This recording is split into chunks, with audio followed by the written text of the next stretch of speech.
time once again for Uncle Matt's bedtime story.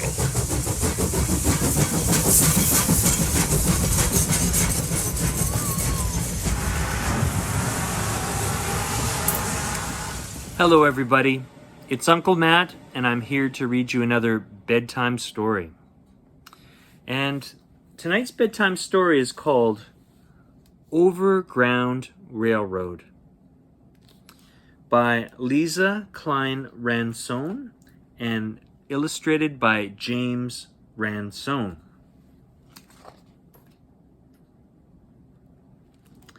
This book was copyright in 2020.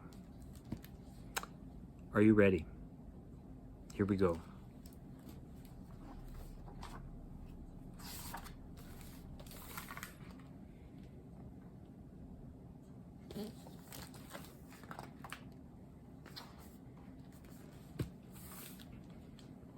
Some walked, some drove, but we took the train north. Me and Mama and Daddy got to the station crack of dawn early before anyone could see us leave. Daddy holding tight to me with one hand, 3 tickets to New York in the other.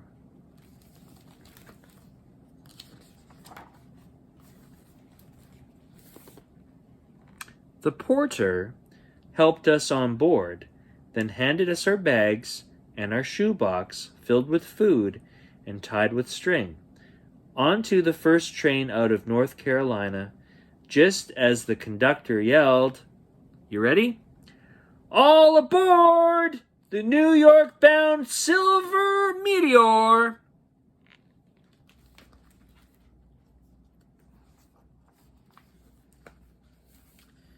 Daddy led me to the last seats in the colored car and let me sit next to the window to watch as the train whistled and chugged, leaving puffs of smoke behind. The conductor shouts, "Next stop, Rocky Mount!"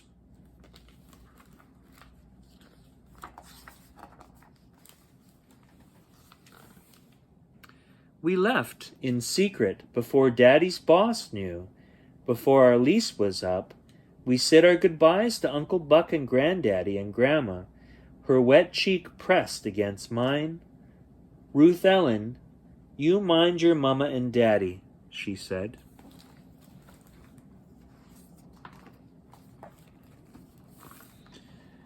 "No more picking," Daddy said mad.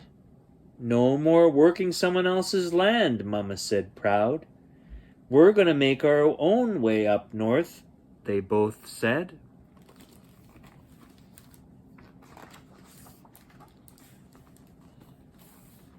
Out the window, I watched Blue Ridge Mountains and fields with folks already hunched and picking row after row of cotton, tobacco, and peanuts. Every day except the Lord's Day, just like my granddaddy, but not anymore for my daddy.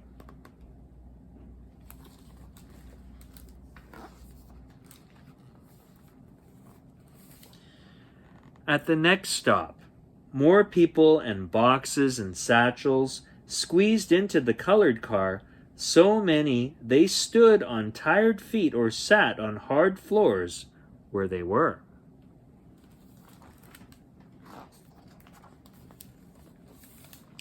Daddy pulled out cards to pass the time.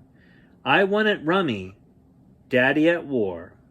In my bag is the book Teacher pressed in my hands on my last day of school before we left.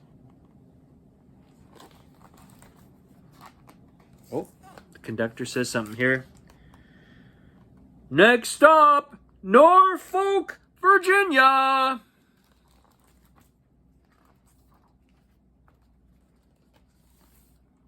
In our straight back seats, when we finish with cards, Mama fusses in her purse, Daddy stares ahead. I take out the book the teacher gave me. The cover's worn, pages 2. Read to me, Ruthie, Mama says, and I do. First the title, Narrative of the Life of Frederick Douglass.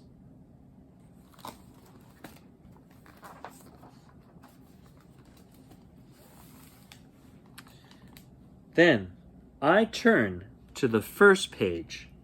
I was born in Tuckahoe near Hillsboro and about 12 miles from Easton in Talbot County, Maryland. Mama listens till her eyes blink longer than close, but I keep on. Oh, and the conductor goes, "Next stop, Alexandria, Virginia."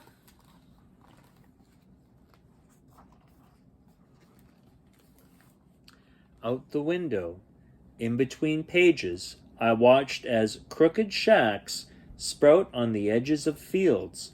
Folks wave from their doorways, and I wave back. Mama turns in her sleep, restless and dreaming. All around me, everybody's leaving for the north, talks in Bible words, Exodus, Egypt, Canaan, hoping that Chicago, Detroit, and New York City are the promised land. The conductor again says, "Next stop, Washington, D.C."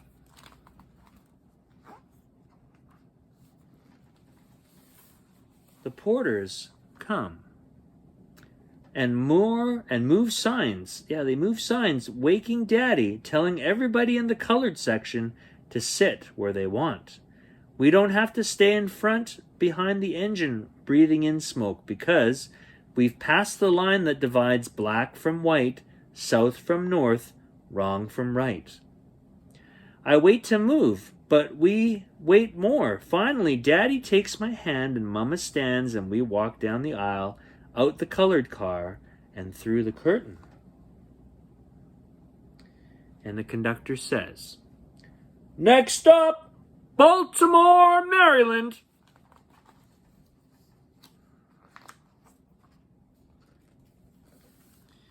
On the other side of the curtain is the dining car, with tablecloths and clinking glasses and white faces and good food smells that make my stomach growl and make me wish we hadn't eaten Grandma's fried chicken and hard-boiled eggs and lemon pound cake so soon. And the conductor says here, "Next stop, Newark, Delaware."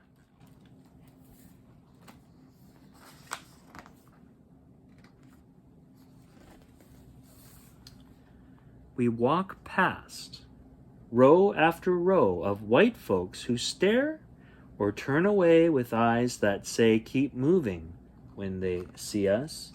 Some put hands in empty seats not here, and we keep walking until we find smiles from new neighbors.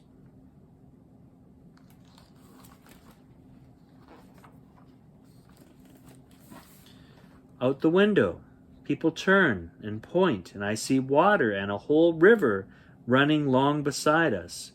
"It's the Delaware River," a mother says to her boy.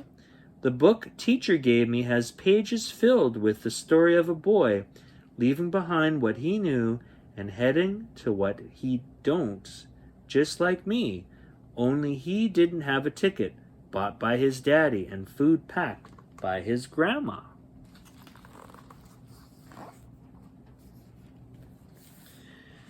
So he was cold and hungry, but he kept on running at night, with only the North Star to guide him along the Chesapeake and the Delaware River in secret, getting help along the way till he made his way walking to freedom north. And the conductor says, "Next stop, Philadelphia, Pennsylvania."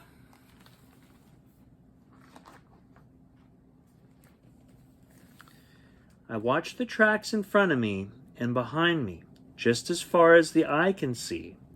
Mama and Daddy say jobs, education, freedom are waiting in New York for us.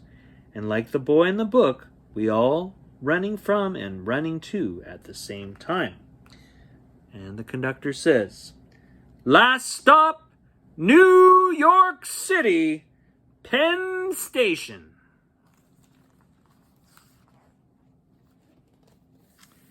We step off the train, and I stretch my neck to see bright lights, tall buildings, shimmering against the sky, bright as 100 North Stars. Daddy grabs our bags. I squeeze Mama's hand. The other holds tight to my book.